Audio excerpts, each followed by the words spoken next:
I'd like to call this special discussion meeting to order. We can have roll call. Carlson, Here. Harrison, here, Clinton, Here. Maniscalco, Here.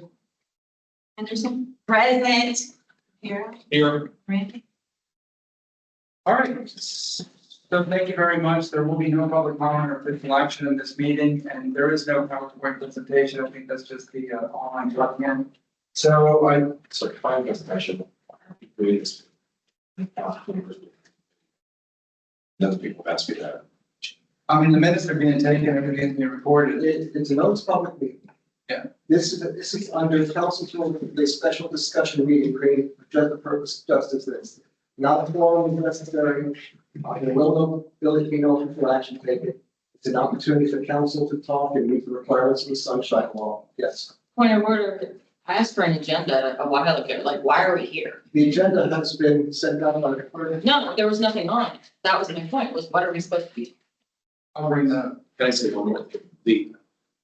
Just for the public for the record, it's being recorded audio and there are members of the public and the media here, so. Yeah, and we did this under chairperson Dean years ago, and I don't know if it was one of the times, it was, I believe, in the same room. And it was the same setup, it wasn't video, just audio recorded, and what, it was like the sixth. Yes, but we had a point. On Councilwoman Salcena many years ago, used this forum quite a bit. She used the mascot room actually, and she would bring in a guest and she would bring in subject matter experts to talk about a topic that maybe council, didn't want to take the time to do during the. This is a meeting that is an opportunity. Yes, ma'am. Let's just get on with it. I heard something to do. All right, I mean, here, just in regards to the efficiency, simple things. Avoid making duplicate motions, just check the calendar first, which I think we're good with that, but, we have very busy agendas. If it's not your motion, it needs to be discussed with the motion maker if you make changes after the fact, which I think we often do. Which is, just to be safe, give deference to the motion maker because it's a motion. May I stop to remind you that it's a subject that is reasonably expected to come to our city council, which it obviously is because it's a motion. We'll talk about the motion with another council member outside of sunshine. It's the sunshine law. So I guess what you're asking is for it to be mindful of the fact that the motion originally was the council member who made the motion. And that if you wish to do something with regard to that motion, you should do it at a public meeting with an opportunity to know that you're working with changing another council member's motion that was passed by council. But we don't break sunshine, so that's a non-issue. I think that if you want to make a motion or if you want to change someone's motion, you should do it during full business or any business. Well, they've got Robert's rules, so if somebody has a motion, you must have a motion to amend that motion. Yeah, but I would give deference to the maker of the motion. So if Carlson makes a motion and I want to add or change something to it, I would add new business public. You have a motion coming up in a month and I want to add this to it or change this or. Well, looking at the calendar, I mean, we have stuff already on the agendas. Thanks. Oh, you're not talking about a motion of active business, you're talking about placing things on the agenda. Yes, for the future. I thought you were talking about, I thought when you said that you're talking about like, so when Rick makes a motion to declare this official color blue, and I say, and I can still amend that motion, you're talking about. You prefer turquoise. I prefer turquoise. Is that moving it to another date or ending something that's already on the agenda? Or adding something or taking something. Okay, I get it, future business, okay, got it. Okay, so a couple easy items here. No more evening meeting motions to the administration. So just keep them for day meetings. We have land use hearings and then we're at midnight, for example, maybe not tonight. But if you're making any motions to the administration, like asking for a staff report or anything like that, just wait until the next regular meeting. The problem with that is that CRA meetings, we only do CRA business, so we have to pay them for the evening. Yeah, This yeah, explains. Okay. I disagree with that. yeah, completely. Yeah, council business. Yeah, because because council business has to be made at a council meeting, so it can't be made at a CRA meeting. So that's why it ends up being this meeting. Is the request, Chairman, to not make motions that are directed action on the part of the administration at meetings? Yeah. Okay. My only problem with that is I've taken administration's earlier comments to heart. So generally, if I'm making a motion, I've already talked to the department. Right. I'm actually working on a workshop now that might end up not being a workshop because I'm working with the staff on it. So if I bring a motion at night, it's something that I've already talked to staff about. That's the next, well, 2 points down, coordinate with staff with dates and motions. Yeah. And if you say, I have discussed this with staff and you're good with it, I have that as, And the only reason I would do that is because there's a race to get something on the calendar. yeah. And if you don't do it, you don't get it on. But if you did your due diligence and Okay. you're good with it, yeah, no, I have this written, coordinate with staff, Okay. dates and motion. No, but the problem with that, I disagree with that, so is that you have an administration that's not transparent, it doesn't cooperate a lot of times, and there's information that we need, and if we, it depends on the staff person and how the administration looks at it. But if we don't make them, if we don't decide as council to force them to get something, very often they don't make it accessible. And even if we do, sometimes they don't. So we have to remember that we have a duty to the public to get full and complete information, provide transparency, even if the administration doesn't. So, Yeah. on this issue, I want to make sure that I understand the purpose of this and what this is. No actions are taken. If this is just a be mindful of type of discussion, I'll have a different take on it as opposed to this is what we're going to do kind of discussion. I mean, I agree being mindful of that, but again, kind of somewhere in between where we are, if there's something that is very timely or very important, we should not voluntarily give up our power and control of what we have to, again, I think we should be mindful. We should be able to work cooperatively with the administration. Yeah. And getting these things done. So if that's the purpose, and all these things you're bringing up, this being mindful of, Yeah. I'm all on board. Yeah, But not as absolute. and I have that. Thank you, sir. Yeah, no, my response to that would be whenever I make motions, I typically give folks a sufficient amount of time. Yeah. And whenever the administration, I'm unaware of any time when I've been asked to continue something when I haven't, right? Because obviously I am mindful of that. So it may be perhaps a rule saying that if you're going to make an evening motion of the administration to give them a certain amount of time from that evening so that they have sufficient time to prepare. Yes, Let me say something as a backdrop. As we said in the beginning, we didn't know what the agenda was. And the rumors going into this was that this was going to be the mayor administration's way to clamp down on city council and try to control what we do. I don't know if that's true or not. But also just input in the last couple of weeks, including yesterday, the day before, the mayor has to somebody's face said, I'm declaring war on city council. And I don't know what that means. But leading into this meeting, I was quite concerned because I don't know whether this is some kind of act of war. The mayor has said multiple times, multiple people, that she's at war with city Yeah. council I've heard. to individuals. And so I wonder, Chief of Staff is here. I wonder if he might want to explain that. And why the mayor would say something like that. well, let me. We know that there's Yeah, no, these are my notes. So regarding the motions, no more land use motions from the planning commission. And this would be, and this is for the evening meeting. So when they give us these motions, they come during the daytime meeting. Oh, so the ones that you read for the planning Just these were commission? from the daytime meeting. Why not one? What was the Where did this come from? purpose of that one? I guess just to reduce the evening motions. If they don't want to watch night movie, night meetings. So what happened? We do tend to, be an evening. I don't like to watch it. I would say I don't like to watch them either.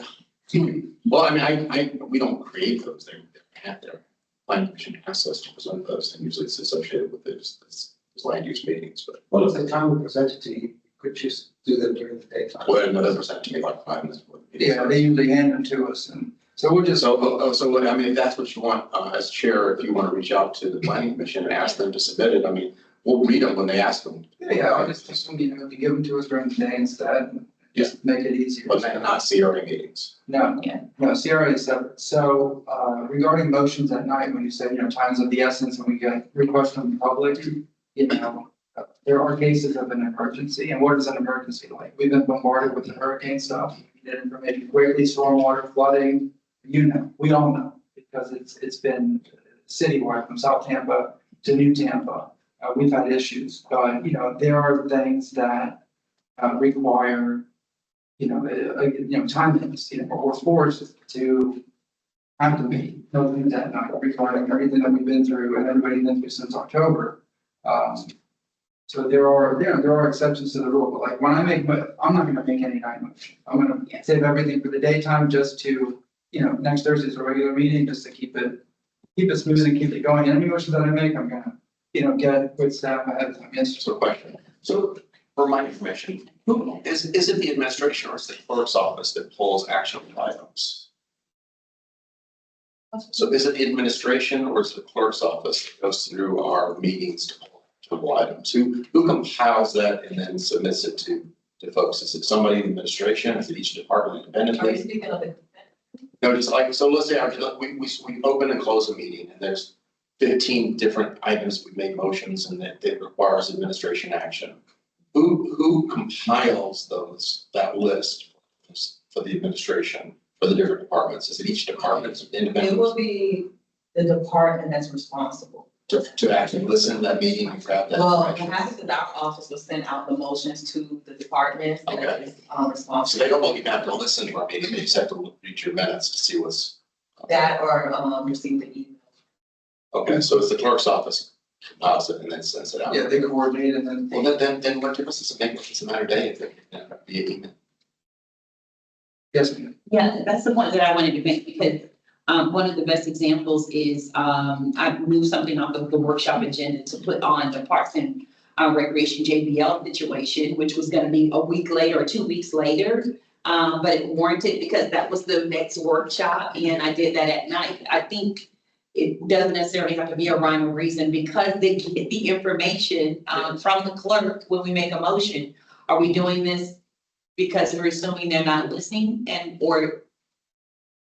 also the other point is too, that the date is important. We're giving enough time with the date within the motion, so it shouldn't make a difference if we do it day or night.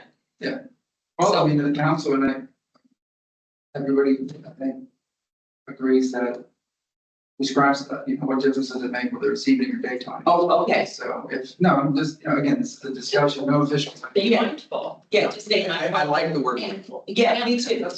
I think And talking to staff, when, certain issues, they know it's coming. one thing that it's, we talked about this before, maybe the last council, but, it's hard to set up a rule around it, but ideally we wouldn't get anything controversial tonight because we're so tired and it's hard to. Yeah. We don't like it blindsided, so that's more of a courtesy thing. Sure. Okay, so, moving on to a couple of other items, and I'll discuss workshops. But, regarding the decorum, easy things, do not interrupt or speak until recognized. So, and I look at the, microphones, I see the hands, I try to see out of the, peripheral vision. And I think, we're good with that. Not always perfect, but it doesn't matter. I'll recognize you when you speak just to keep things moving forward. No sidebar comments because of sunshine. I don't want anybody, I make a joke, I make a comment, I looked at Councilman Deere today and I said, they haven't chosen a will yet. But somebody in the audience could say, what are you talking about? And this is something Mr. Shelby taught me when I got elected 10 years ago. When Mr. Shelby is speaking, because we have Robert's Rules of Order and we have our own rules and procedures. Again, we're not perfect, we make mistakes, the meetings are complicated. When Mr. Shelby wishes to be recognized, I'll recognize him and then we might interrupt him as he's trying to, set the record straight. Well, he interrupts us. That's what has happened. No, I understand, but Okay, just. and, in speaking with Mr. Shelby, it has to, you're keeping the meeting going and making sure that we're doing everything legally correct, and sometimes he will jump up. But, just giving, I'll be mindful of that. exactly, yes, sir. There was an issue with the microphone. I think we figured out that we can only have 4 on at the same time. Is that still true? Yeah, there's with TNI or CCTV, that's why some microphones shut off. The chair's microphone is always on, but then if everybody lights their mics on, or start. So Marty's, it's other microphones that are on too, this. I think you've been able to order despite that. Yeah. Just so everybody's aware of the. Yeah, there's a limit to the microphones and then they start automatically shutting off, so. I want to revisit the one conversation prior to this. Sidebar conversation, Marty and I have been going round and round about some of this, because there's law, and then there's law, what we're required versus maybe politically expedient. As long as we're not violating sunshine, I can look over to Lynn and say, hey, do you want to go do lunch? Or, oh my gosh, that, what she's eating looks good. Or, I can say, how was your night last night? As long as it's not, we had an issue, Councilwoman Henderson and I. As long as it is not in violation of sunshine, there is no law or anything that says that we cannot have conversations. It just cannot be city business and things that we can potentially vote on. So I mean, I can certainly say, hey, those are nice shoes. Or I can look at your watch and say, it's a nice watch. And we can have those we can have it because we are human beings. We're 7 human beings sitting on a dais. And I don't think we should lose our humanity and our ability to have, exchanges with one another out of fear. But we know that we cannot violate sunshine. Yeah. I mean, so. No, we're good at that. Yeah. But I just want to make sure there is no rule, law, or anything else that says that we cannot have, that we cannot talk. no, I understand. I just want to be careful with the public.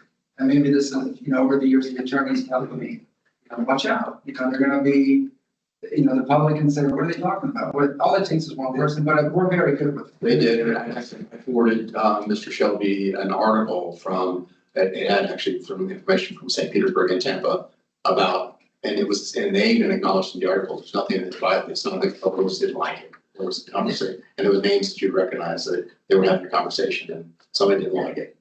So if I can just follow up on that. We have had this discussion with Roger here. There is an Attorney General opinion about it. It dates way back actually, but it's been consistent.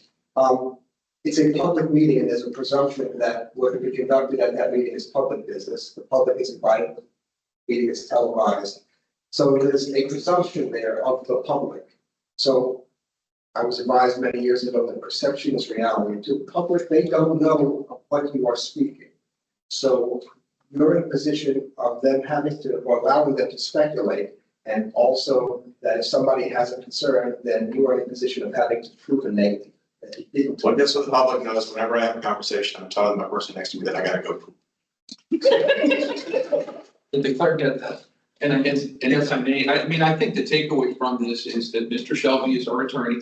It's an attorney's job to advise of exposure, legal exposure. And that if we do choose to have conversations up there, that someone may potentially question us, that is the exposure. And you're giving us that advice, and we should be ready to respond in the rare instance that will happen with the substance of the conversation, which I'm sure is fine. When I was elected 10 years ago, that night, no, it wasn't that night. The next day, I think Mr. Shelby told me, be mindful, you're under the sunshine laws of the state of Florida, and don't talk to anyone. Yeah. And that was, well, so. We pass a rule that says that if someone needs to go to the restroom, that they just excuse themselves instead of telling us exactly what they're going to do.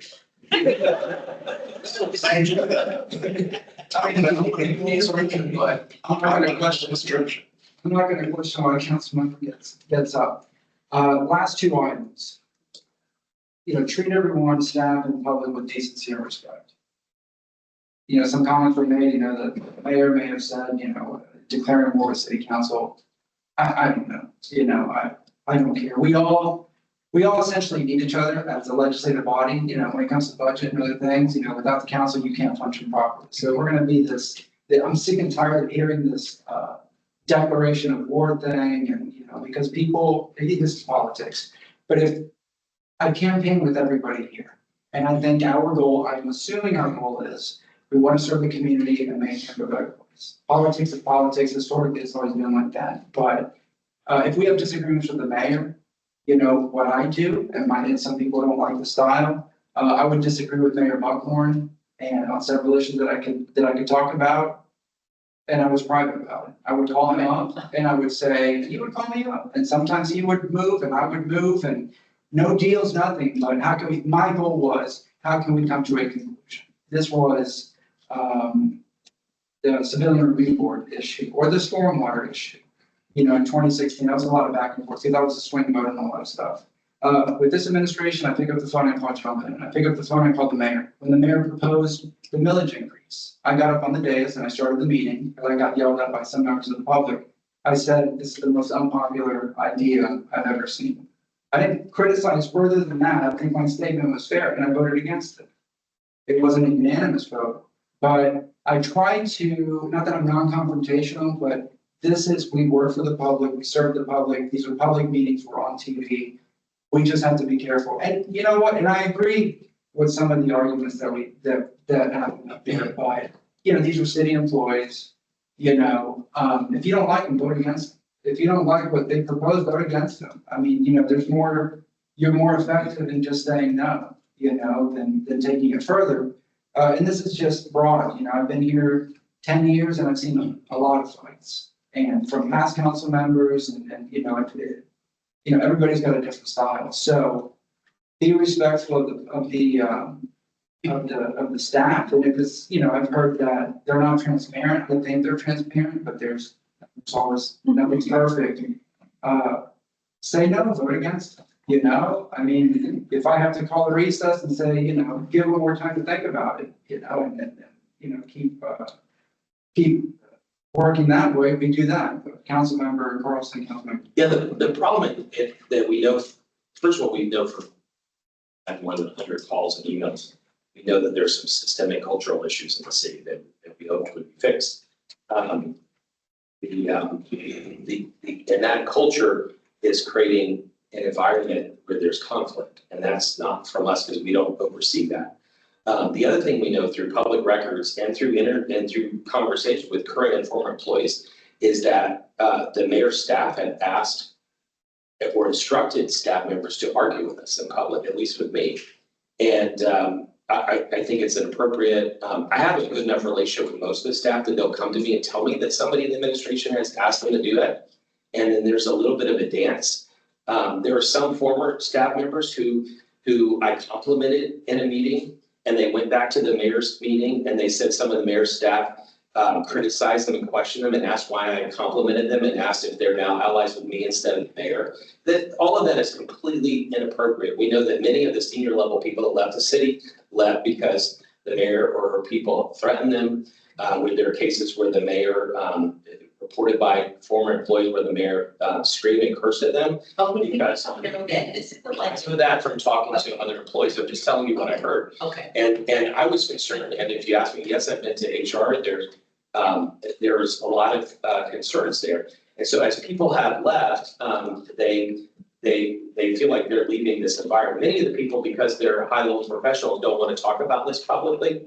But this is the situation we're in. If I compliment a staff person and they get criticized by the mayor's people because I complimented, that's a completely inappropriate situation. There, even with some of the employees that left, there was a situation where they were so scared of the mayor's office that we had to have a dialogue in public that looked like we were criticizing each other just so the mayor's people wouldn't criticize them. And that is a completely unacceptable environment to exist. We need somehow to build a collaborative culture. And if the mayor's not going to do it, we as city council need to figure out how to implement that. And we need the public's help to figure it out, because we cannot have this hostile environment where the mayor's people are setting up fights unnecessarily with city council. It's not acceptable. And I understand, and the power that we have as a legislative body is we say no. We can vote on anything. We can override vetoes. I mean, the authority that we have, I think we're a very, very good council. Great council, and I've worked with several now. But we've all campaigned together. I know everybody's background. I'm very, I compliment all of you and all the work that it takes. Another thing that maybe the other side doesn't understand is they don't have public comment. The public comment comes to us. They complain, anything that happens, people come to us. We're the first ones to get yelled at or receive the complaint, because anybody can come on a Thursday. We're under a lot of pressure. And I understand that, when they want us to respond, what they do or don't do in the administration, I don't know. I understand your point, but we have the power of the pen. We have the power of the vote. We can say no, we can block, we can override vetoes, we can go down the budget, we can, we have a lot of authority on our end. I just want us to respect, each other as a collaborative body. With the hand that I saw were Clendenin, Henderson, Fear. Okay. So Clendenin, Henderson, Bureau. Okay, so my observation of the 2 years that I've been here, I've ridden a roller coaster of uncomfortable, comfortable, acceptance, denial, all of those things. But one of the truths that I think that is easily observed in this is, one, we are in politics. Yeah. And we are a legislative body in front of the public in politics. Part of the framing of this is we're in the South, so the culture here is a little different too. We're a small city that is rapidly becoming a larger city, more complex city. You know, you look at any other council meeting, you look at, let's look at congressional hearings and the temperaments of things. This is what is pulled out of politics. And this is not going to come as a surprise. Is Bennett still in here? So he's not going to come. So him and I've had this conversation. I've had this conversation with the mayor. The folks that come before us, generally, most of them are making tons of money, triple what I make, right? I mean, they're making tons of money. We pay them because the job is not easy. It's hard. Part of the complexity of that job is they have to deal with 7 of us on top of their other job. That is their job. I mean, so we pay them really well because of that.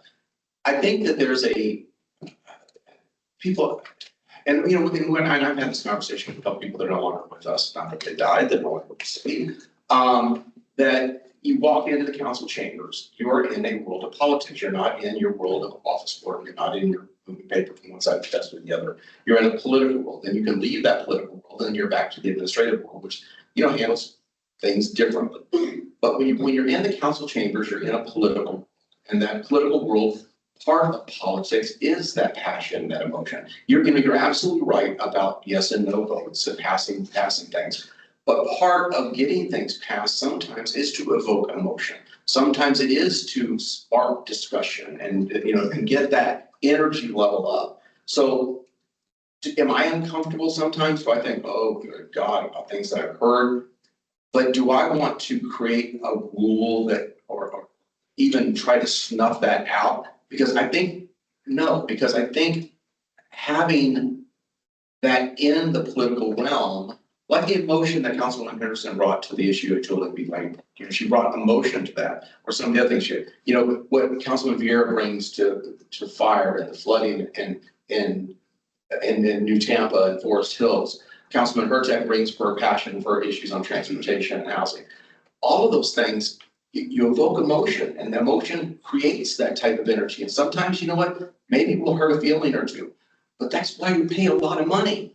I mean, you walk in there, we pay a lot. I mean, I'm sorry, I'm here today. I think they all deserve it. And, you know, I think one of the also things in the 2 years I've been here, I've learned is that the city of Tampa has some great employees. We really do have really, really good employees. We have dedicated employees. We have people that have, just like we have to evolve as a council and government to this ever exploding growth and challenges that we do. City has to do the same thing with less resources, and some of them have to work in that horrible building next door. But it's, you know, but this is, you take the good and the bad, you know, and again, they walk into chambers, they're exposed to it, they walk out of chambers. I'm sorry, get over it. And, you know, I had a blow up with one person, you know, we got over it. I mean, I had one blow up, and you know what, the emotion behind it was right. It's my frustration. There's a year and a half of stuff. Well, you know, things are happening, and I know we had staff turnover and all, but that was the person standing before me that I could express that emotion and that frustration with. I had one person standing, but just like people express us, you know, I had a town hall meeting and I had somebody screaming at me about flooding on the Exxon. You know what? I took it because I understand they were hurt and they needed somebody to be able to express emotion to. I was the person standing before them that day. Did I cause the flooding? I didn't even know the document that she was waving at me. I'd never seen it, but I took it because I knew that she was hurt, or she had wants, needs, and desires. So this is I think that everybody has to understand this is politics, and this is part of politics. I understand, and you're right, but let's just be respectful of that. Not saying anybody's doing any name calling, anything like that, but you know, we all have different styles. As Councilmember Hurtak said, you know, there's 7 different personalities in here. I was at a coffee shop 3 weeks ago, in a meeting, and a man sat down and said, you a city commissioner? And he just looked at me and he gave me the look. I go, he's gonna tear me up. And he tore me up on something from 6 years ago. And I remembered it. You know, and he That last night in Publix at 8:30 in the freezer section. Seriously. And my flip flops, gym shorts, and t-shirt. And then last week he goes, real familiar. You look real familiar. You go to Jefferson? And I go, no, I didn't want to say, oh, no, maybe you saw me in the city council, because I don't know what's coming. So I get that a lot, but I understand, but with staff, and that's the first piece of advice that I got when I first got elected, from like orientation, right, before I got sworn in, don't yell at staff. And I'm not saying, and that was 10 years ago, but I said, I don't yell at people, it's very rare, but we just have to be, yes, they get paid a lot of money. And we are all human beings. I understand, but I care about us as a council, and yeah, it's politics, it gets heated. I mean, how many candidate forums and things and all the stuff that we've been through, that's just, it's a battlefield. But, I'm just trying to protect council, and I don't want the administration to go, oh, so-and-so said this, so-and-so said that. We're trying to do our jobs, we are under a lot of pressure. Again, the public, they come to us, we're that first line of defense. They don't have public comment with the mayor, they don't have, it's easy to walk in here. They get wanted, they come in, they sign up, and they give it to us. Because some meetings are terrible, public comment is, and they have the right to, we know what we signed up for. But when it comes to staff, let's just be respectful. Yes, they get paid a lot of money. I've seen salaries up in the administration. And when he said that horrible building next door, he talks about architecture. So, and they have. Because that's snippet me, because I love that building. It's that really architecture, But there's no accountable for but moving forward, and we can disagree, we can have arguments up there. There's a lot of things that get proposed that I don't like. At the end of the day, we say no. I deal with stuff personally with silence. I rarely yell at anybody. Personally, whatever, professionally, I just say, I walk away. If somebody insults me, somebody insulted me the other day, I don't even respond to it, but moving forward with staff, they're under a lot of pressure. I mean, the city is very busy. But that's it, yes, ma'am.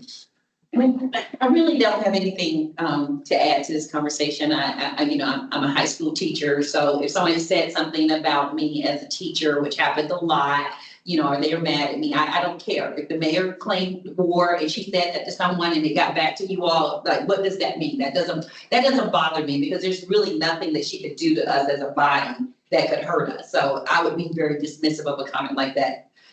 If she said it, I plan to ask her about it, because I'm having lunch with her next Monday. I'm scheduled to have lunch with her on Monday, and I will ask her, did you say that? But I'm not getting ready to ride out on stuff like that. Our time up there can be very passionate, and someone may say something that you don't like, and even that is still okay.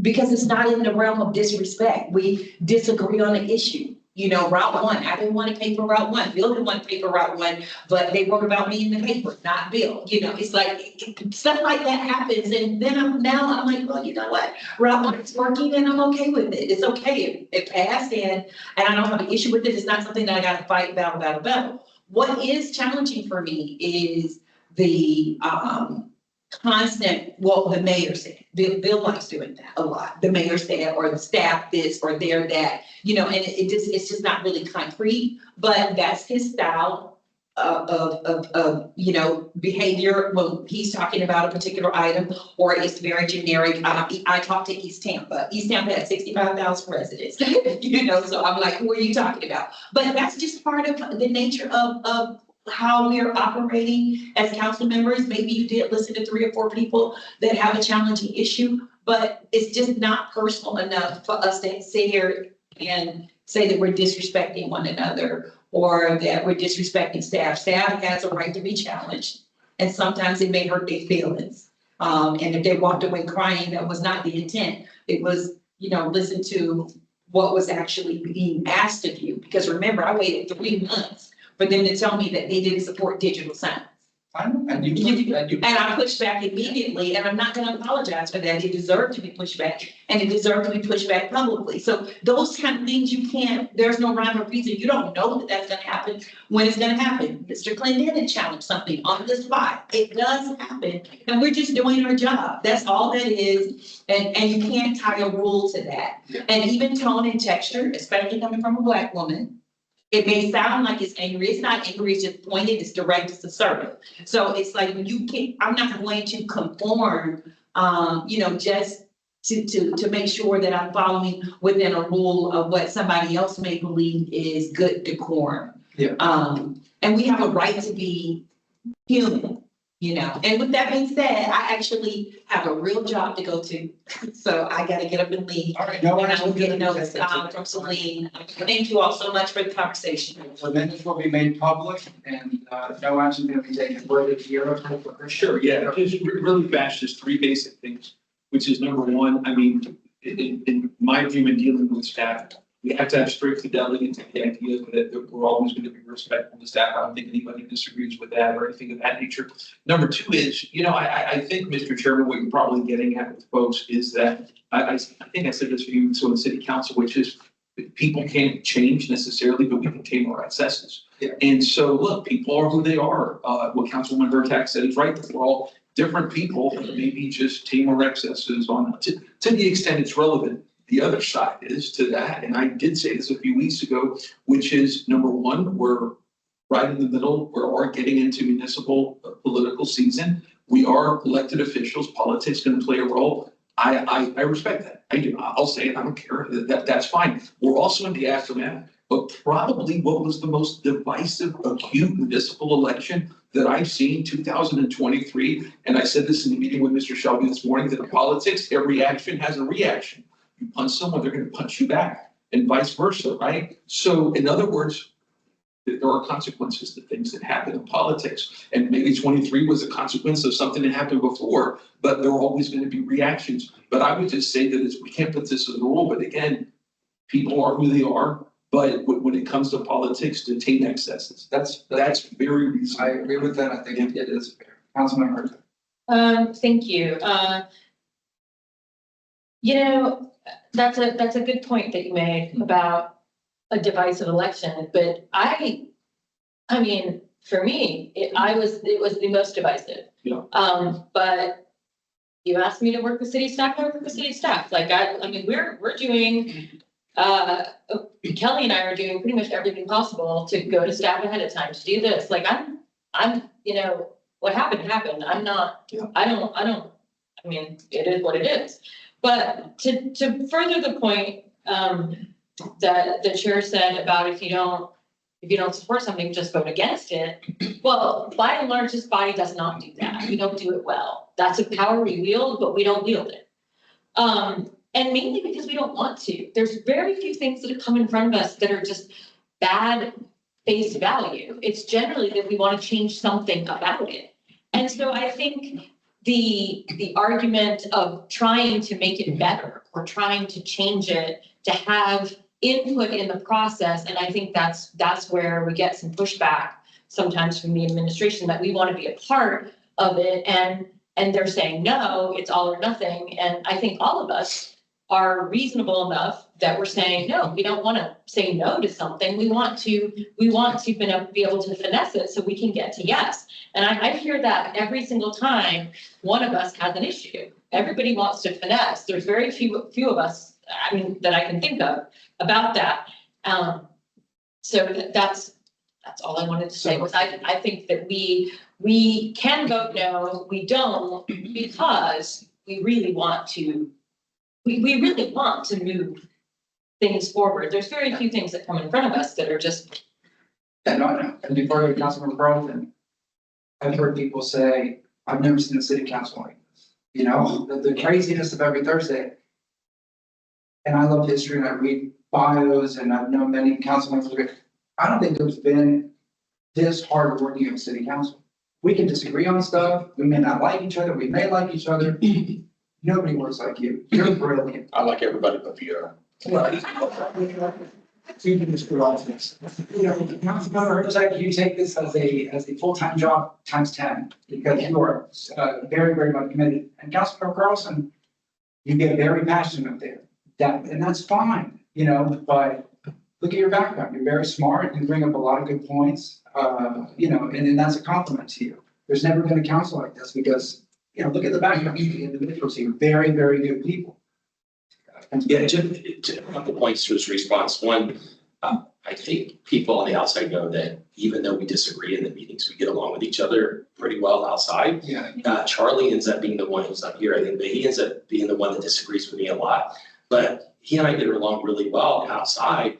And if I wasn't hit by sunshine, I would try to get together with him regularly because he's such a wealth of information. And so I think that just because we're arguing about the topics doesn't mean we don't like each other. Yeah. The second thing is that the election was mentioned a couple of times, and Lynn was hit more than I was, but the mayor raised about half the money against me, and she personally, with the former mayor, recruited the guy who ran against me.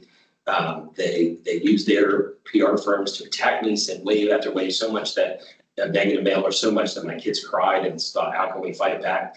And the mayor endorsed him, former mayor endorsed him. So the day after the election, people asked me, did the mayor call you and congratulate you? And I said, no. I kept saying, no. Finally, a friend and mentor, Della Costa, said, well, why don't you call her? And so with Della in the car, I called her. Remember, she had just run this campaign against me, but I'm here to work on the city, not to play politics. So I called her with a witness in the car, and I said, I want to put the past behind us. Whatever happened, happened. Now we're going to be working together. And so then I set up a meeting with her, and in the meeting, a chief of staff was there, and my aide, and I said, look, whatever conspiracy theories your people had over the last 4 years, the future is that we can't run against each other, and our legacies are tied. Your legacy is going to be the same as mine. Do we want to fight for 4 years, or do we want to accomplish double or triple by working together? And she said, I want to work together. And so I set up a meeting with her every month. And then what happened is every month I would go to her and beg her to turn her staff off from attacking me and city council and others in the community.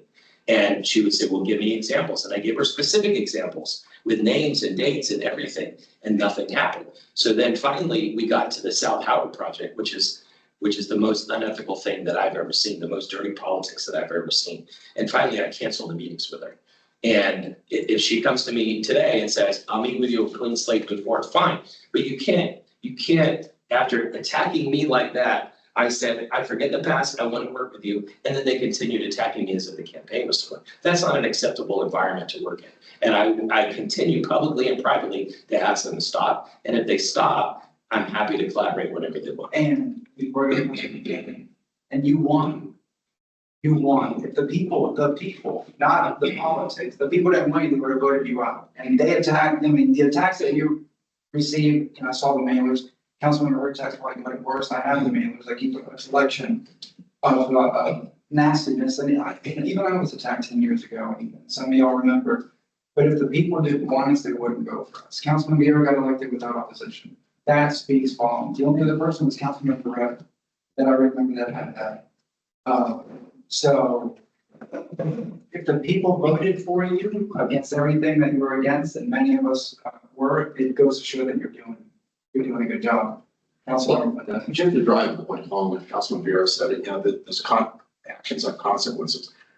1, 2, 3, 3 of us, the mayor endorsed against us. All 3 of us, I turned the other cheek, and I think everybody else has done a good job of doing that for the most part. It's ironic, again, there's 3 of us that the mayor, and you have to know that when you're in administration and running for office that you endorse. One way or another, you got to work with that person for the next 4 years. And I think it's funny because I think generally people on city council don't endorse for that very reason, because you're going to have to work with the person that's sitting next to you. So it's funny that they kind of that their political advice on that other side of the house was not given very well to work against the person knowing that you're going to maybe potentially have to work with them. But again, it is politics. And to echo on what Councilwoman Hurtak said and what you said, this council, the reason why one of its best TV on Thursdays is because we're dealing with consequential issues. Yep. The city is explosive growth. It's complicated. We're dealing with the complications between wastewater and flooding, our waters, our fresh water supply, our building codes, transportation, all the challenges that we're facing, exponentially greater than probably any previous council that we're dealing with. Because it's just, we're cramming a lot more into this 5-pound bag. And being on council and having the privilege of the burden, it's difficult. The decisions are difficult, but ironically, and this is what echoing what Councilman Hurtak said, we end up coming to an agreement. And in fact, generally, we are a yes council. I mean, I would say, well, we are generally, I mean, we're almost always yes, and I think I've heard Councilman Carlson say this. You know, we generally support it. It's only the few outliers that we vote no on. I think the millage was. Well, it's funny because I just noticed that I was willing to go to half. I wanted to, and I think you were going to 2.25. So no, I don't think any of us were wanting, the full one, but it is funny that that's how that worked out. But, well, partially because I saw the bonding coming and I wanted to pay as you go versus having all this freaking bonding. That's why I wanted the village increase. So we haven't stopped spending, we just keep borrowing it. But, that's a whole nother discussion. But, I think we are a yes council. I think this is a contentious time. I think we have 7 very different personalities sitting on. I mean, we all disagree on things, but we come to usually a 4 or one more vote, and then we move past it. I can't even remember the votes that we've had as far as I don't remember who voted, on the other side. 99.9% of the votes I've taken in the 2 years. I don't remember. So you bring up a good point regarding collaboration. You tried to meet, in the middle with the millage. You tried to meet, you had a proposal. It wasn't just, it's not like we're just a terrible council to work with. Y'all have ideas. And like you said, I mean, we are a yes council. Very rarely do we kill our lives. Absolutely. If I said anything, we're a yes council. We have 100% control of the budget, but the mayor presents a budget to us. We make very minor changes to that budget, really minor change to that budget. So we end up passing the mayor's request almost verbatim with just ever so slightly changes. And remember, we're on that front line. We're the first ones to get the complaints. We're in the grocery stores, and the coffee shops, and the public comment and everything. So we're under a lot of pressure. And I think we do the job well. Again, I think we're a very good council. We have disagreements, fine, but It's politics. it's fine, I understand. But, when it comes to, again, back to the staff and everything, I don't want us to be accused of, we're a hostile city council, but we're doing our jobs, but we have to tame our excesses. I think that's perfectly said. And then we can do a lot together. We do a lot together.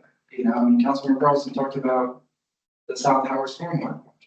I mean, it's talk about divisive, I say with staff, what I would say is that the same thing, like I said, I'm standing in this research section of public last night, hearing somebody, express their frustration with the city. The staff is saying they have to understand that, okay, I think we all understand they're overworked, their portfolios are too big, we're trying to do too much with too little, there's no money, there's a lot of demands and very little resources to accomplish those things. We have a figurehead, one person in charge of those departments, the director that usually appears in front of us for the assistant director. And that's all that energy is going towards them. So I mean, I get it. It's a very difficult position to be in. And sometimes just like us, when we're getting yelled at by people, we don't control most of everything we're getting yelled at about, but I have to be on the receiving end of it. So I would ask staff to understand that point too, that they're the face of, and they're the person that we get to talk to about those things, whether they either them or the mayor, we get to talk about those things. So, and it also gives us an opportunity to be accountable to our constituents to say that, hey, because we're doing it live and in person and they don't see the conversation with the mayor because it's not recorded and broadcast. But when that staff is sitting in front of me, my constituents can say, hey, you know what? He heard me. He knows I'm frustrated. He actually expressed his frustration to me personally and do something about it. And it's not personal, just like when people come to council, they don't hate the Freedom Man Scout, but they hate the process or they hate the issue. It's not, and again, there is the figurehead, the department that shows up and it's the firing line right there, and it's not, you don't like them personally. It's, it's a whole department. It's the process, the issue, it's the complaint that we're receiving. The problem is we're getting blamed for the people, public, and a lot of employees don't know the difference. Like we've had employees and former employees coming before us asking us to help fix the culture. We can't, because that's not in our ability. To staff, and staff won't maybe hear this, but I think most senior staff know that because I talk to them all the time, just like you all do. But I'm careful about what I say publicly because of the retaliation by the administration I mentioned. So most staff know that if if they're gonna say something that I won't like or not say something that I'd asked for, that they should come to me and tell me that the administration has set up an argument. Sometimes they come to me and say, the administration wants me to argue about this in public, and I'll just agree to be quiet to subvert the administration's expectations. But the one thing I want to make clear though, and I've told Chief of Staff this, and I'm not gonna confirm or deny names, but there were at least 2 instances that I remember in the last 6 years where staff got up and absolutely lied to us, and they lied to the public. And I told Chief of Staff, if I was in charge, I would fire them. And so it's not acceptable to intentionally not tell the truth to the public. If you say something that somebody doesn't agree with, that's one thing, but when you intentionally mislead the public or mislead city council, especially influencing a vote, that's not acceptable. We should not allow people, it's one thing if people cause cultural problems and we should resolve that. But if they're not telling the public and city council the truth, that they should not be in this organization. No, I understand. You should make it clear at that meeting. Say, I don't believe this. I don't think it's fine. I disagree with it. I mean, South Howard is a perfect example. I disagree with this route or this method. I disagree with an engineering report. You go to a doctor and they diagnose you. You go and get a second or third opinion. You know what I mean? We have the right to ask for other opinions on whatever matters. And then we vote against them. If we say this is so egregious and terrible, and I don't think the staff is giving us all the information, for example, or I think there's other ways to do things. Then, it's up to us. Again, it goes back to the power of the vote. So, that's right, Councilman. Yes, sir. Just really quick, I was going to say, with my experiences with administration, number one is that with the staff, I think they work a lot. I've never seen an administration, I'll be honest, where I come up with some idea, often some whatever pie in the sky idea, and they go, let's try to make this work. I think about times I've had disagreements with Mayor Castor, at the top of my head, the crime-free housing, calling up the administration and going, look, I don't support this at all 100%. The vetoes, we got a chance to override 5 charter. The charters. I chose to override all 5 of them, the millage rate stuff after the hurricanes. But every time I've dealt with Mayor Castro one-on-one, I've always found her to be a gentle lady, respectful. Now she'll push back. She'll say, Louis, you're wrong, this and that. But I've always personally gotten along with her in spite of agreements. I remember once telling her maybe a couple months ago, I forgot what the topic was, but I mean, hey, look, you may disagree with me, you may think I'm full of it, whatever, but just know I mean well. That's what I always tell people, which is I come from a good place and all that. And so, thankfully, I just say this for me, for Luis Eduardo Vieira Senior here, that I've always gotten along with her and we have had our disagreements and everything, but I've always found her to be a person. The biggest thing I always see in Mayor Castor is humility. I see that, which is a good thing. But again, we disagree, but we've always, I think, handled it well. Yeah, no, and same with my relationship with Mayor Castor and Mayor Buck. I mean, Mayor Buckner, I disagreed on an issue in 2016, and he tweeted out my phone number, call your city council now, as if I was the only one. And it's just like somebody would love what the tweet was, what a way to throw shade, just put my phone number out there. That was many years ago, but I get along with almost everybody. And whatever, it is what it is. But She said you came from a good place. I thought you came from Newtown. so the last, just about how staff is, overworked, not overworked, they have a lot on their plate. We asked for quite a bit in staff reports, and from my understanding, like in-person staff reports, not very much written. I think they have something like 50 or 60 in the backlog that they're working with us, so I'd like to, and this would be, this would be the way things would be moving forward. Any motions that are already there, you made a staff report, a motion to come back in August, whatever's on the calendar already exists, but moving forward, starting next Thursday, that we add staff reports to the end of workshops. And I know we don't have many workshops if we need to add, because we go into staff reports, we'll come back after lunch, we have a couple of items that we vote on.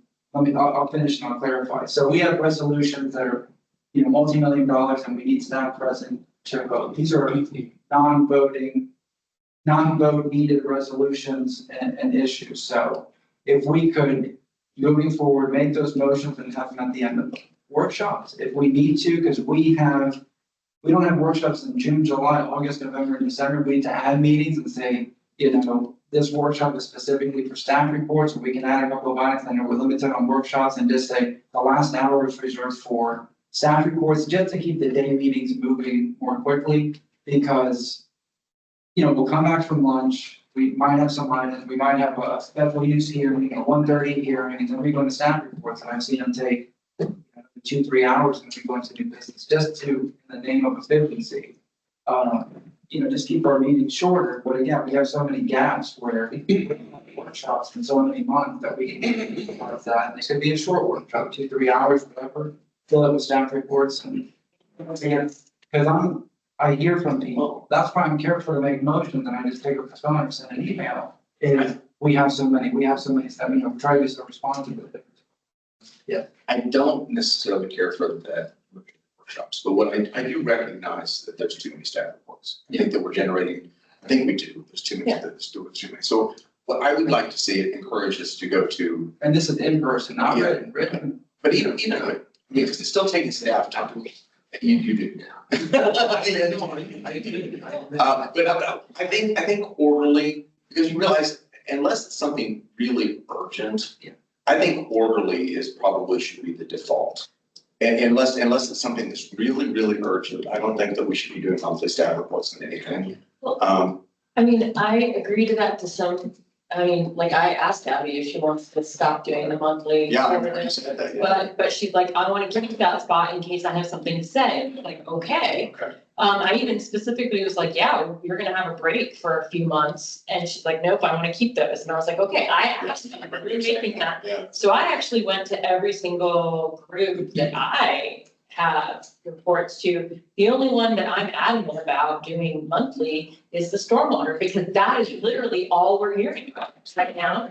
And that's a safety issue or like a security issue for people, but I don't disagree. Maybe we just limit them to 5 or something like that. So that we really have to think about it going forward. I don't mind that, but I don't know about, I mean, we already have a limited workshop time. I don't know how you add staff.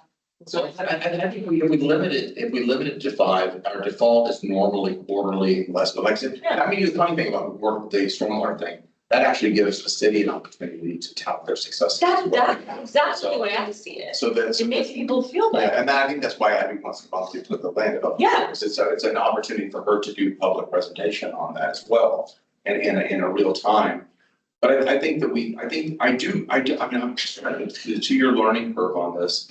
I do see that there's an awful lot of work being done we're generating a lot of, I won't call it busy work because it's important to somebody. But you have to think about how much, if they're doing this, they're not doing something else. Oh, absolutely. I mean, that's, I think we briefly talked about that story that the Times wrote about speed in like cars and like the speed and pedestrians and bike. And you all were, and I mentioned I might want to do a workshop on it, and you all were like, oh, well, maybe. So I've met with them and we're trying to figure out, it may not be a workshop. It may end up being just a quick staff report. But the fact that we're, instead of me just saying, we're going to have a workshop on it without having a point to the workshop. So I think that, again, working with staff to help determine either a staff report or a workshop or all that really makes a huge difference. Again, it all starts with working with staff. But how else can we cut down? Working with staff. So what I had a question on an issue, I want to make a motion at a future meeting, and I called the chief of staff. I happened to see the mayor at an event, I put the bug in her ear, and I followed up with the chief of staff. And they said, do you have an appetite for this? They said no. And that's it. Instead of, I don't want to make a motion and make it a public thing in front of council.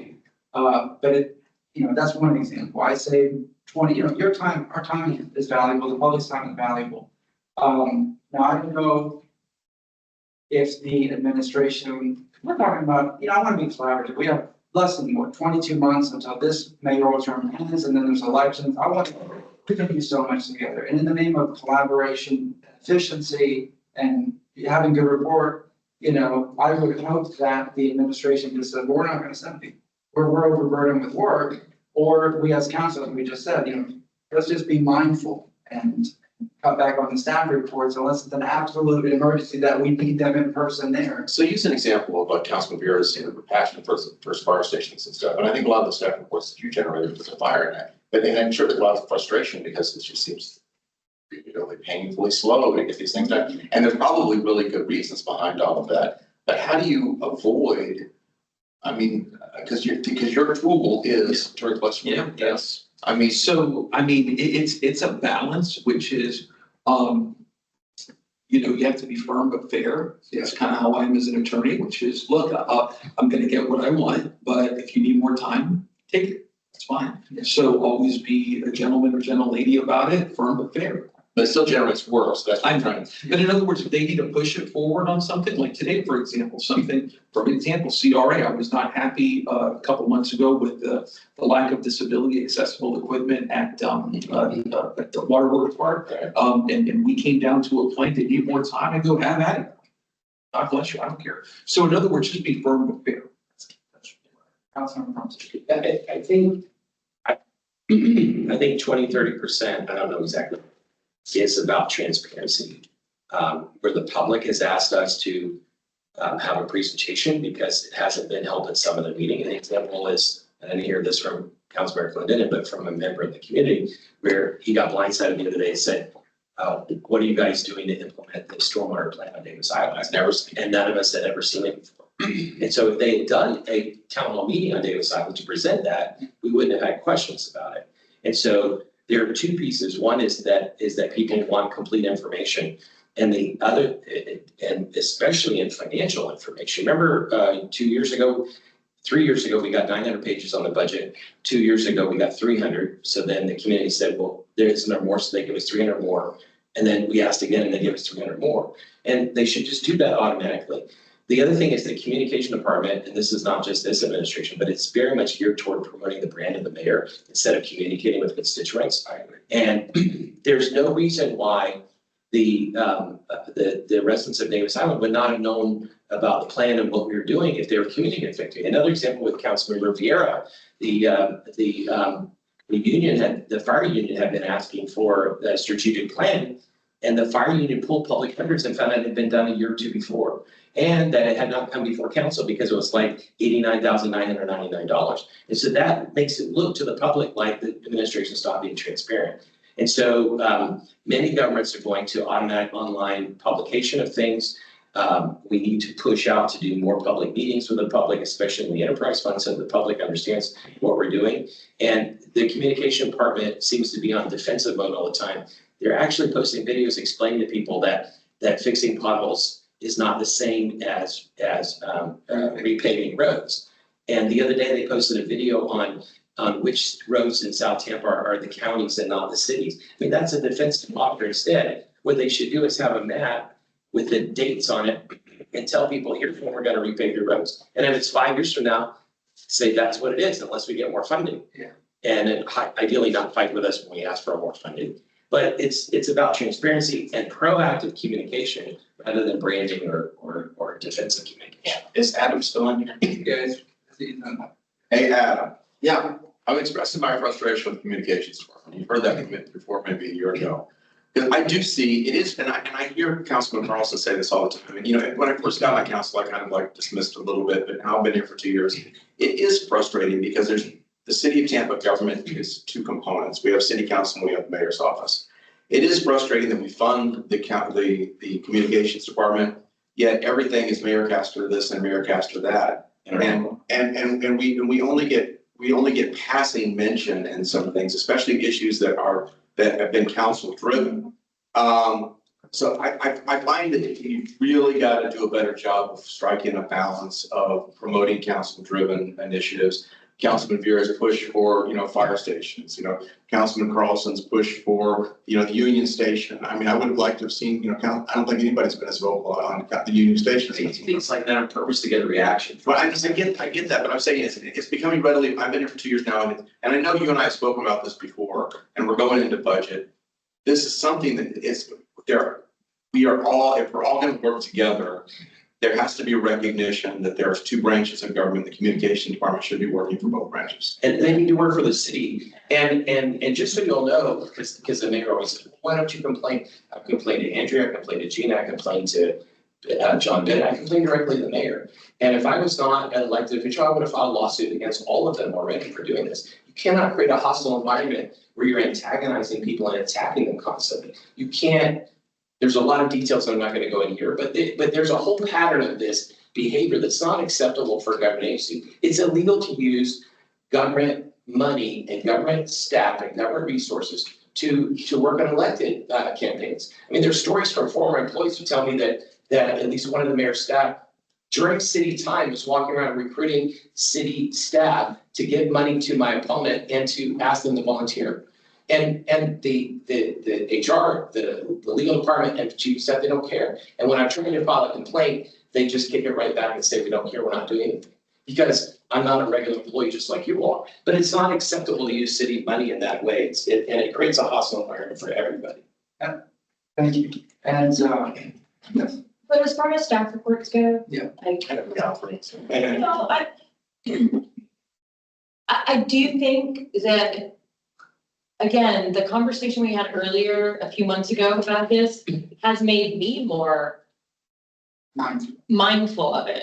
I think, I admit, I mean, I got kind of, my emotions about stormwater got a little confusing for a while, but I have found to fix that. job. Yes, but, you know, and we were just doing, but definitely, I mean, I like to try to work with staff to fix it first, and I think that's just one of the things that we should, you know, encourage going forward, and yeah, the written staff report thing too can be tricky, and I think we, some of that can just be an email or a phone call, but the issue is, if we aren't getting the answers, as Lewis basically said, then yeah, that's kind of what we have to do. So I think there's a nice balance to be made, and by and large, I don't ask for a report if I'm getting the information. But at least we do our due diligence. Yeah. We ask and we ask and we ask, and then Yeah. finally like, hey, you know, It's the frustration. Yeah. we are getting pummeled by. Yeah. Well, so my issue that I have with, you know, one staff person was out of frustration. It's like a year and a half. I'm like, oh my God, I'm frustrated. I would like to make a motion to allocate funds to buy us all t-shirts, mindful. We were this on the last Thursday of the month, like casual council day. Mindful. So, I'll close out with this. I think this was a good meeting. I didn't know what to expect. You know, we have 22 months left in these terms. This is a very good council. And let the record reflect, Councilman Miranda is here, but he has not spoken. We can do a lot together, you know? I mean, I study campaigns. I get threatened all the time about, you know, who's gonna come after me. You guys, both of you got it hard. Again, I have an archive of Mertech mailed it because I was getting two, one for my wife and one for me, but you won. If the people didn't want you, you would not be here. At the end of the day, you know, you can't beat the will of the public. But I think moving forward, this talk of declaring the war and all this stuff, it's, yes, it's politics, but it's foolish. I think it should be collaborative. But again, you know, if we don't like something, we vote it down. If we don't like something, we override the veto. You know, we can be respectful in doing that, respectful of staff, whatever, but we have a lot of authority. If we were so irrelevant, we wouldn't exist, we wouldn't need it. It would just be the mayor, you know, but working together, I think the goal is to serve the community, serve our constituents, and make Tampa a better place. And I think, you know, what I've heard is to be mindful of the staff reports. Maybe we don't go to workshop because it's not just, oh, we don't want extra meetings. We have to coordinate with CTTV. We have the make sure that the chambers are available. There's so many things, but I think moving forward, if you need a staff report, try to make it written. If it's an emergency, you know, you do it in person. If the administration is not going to send you, once we're just not, you know, we're at war, we're going to be, you know, we don't, whatever the word is going to be, I think it's ridiculous. I think we're wasting a lot of time because we have a lot of opportunity here to do good for the city, and we have done good. Because if I look at everybody's background, you've accomplished a lot. You know, again, we are, you know, there's never been a city council like this. I don't think the city's been this busy before, and we have a lot of work. So, Councilman. Thank you for saying busy, and thank you for saying another thing. You have to realize by starting with the chart, what the chart said. Yes. We are one policymaker. You don't enforce your own policy, that's the administrative does that.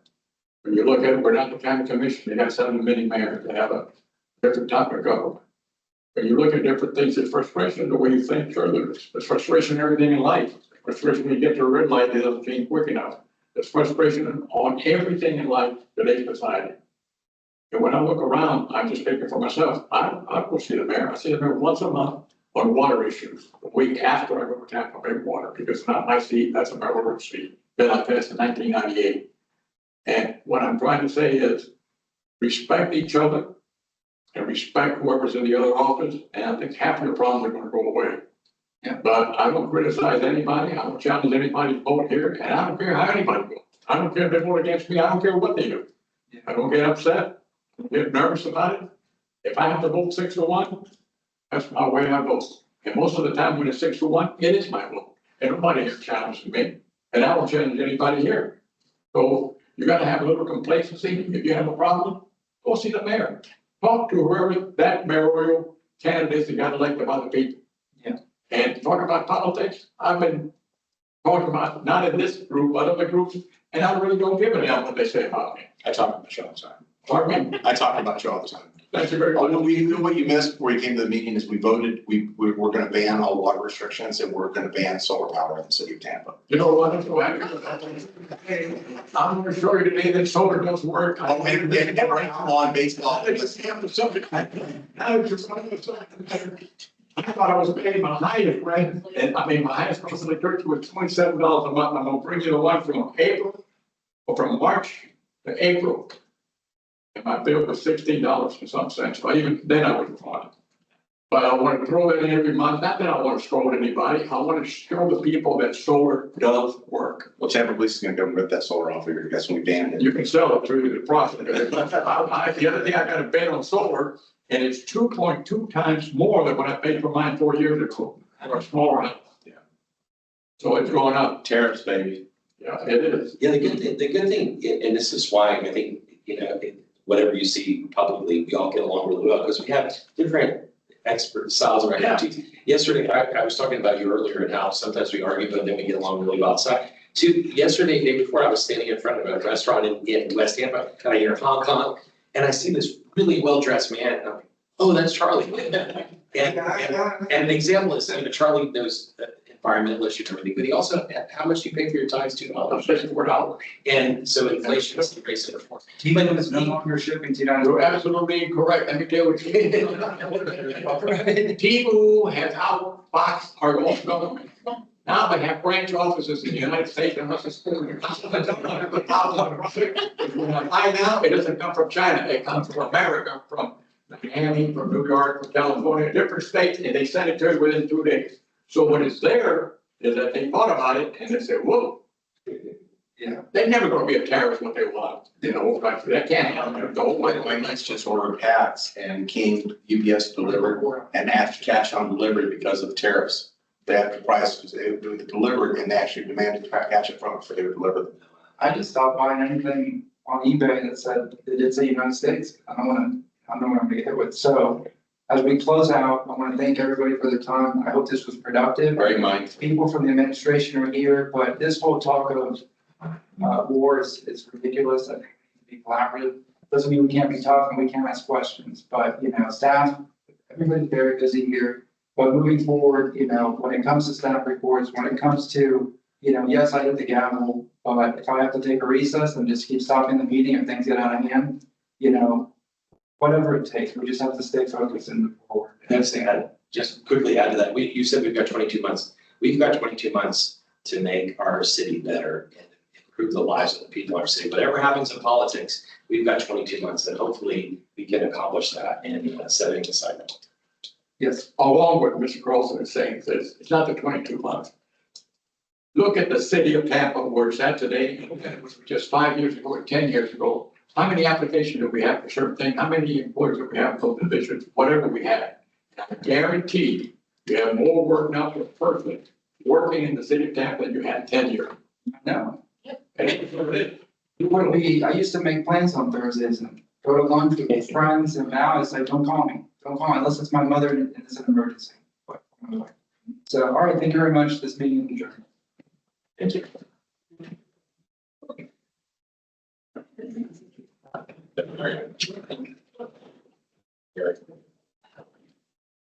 Okay, so what is it? Oh, my God.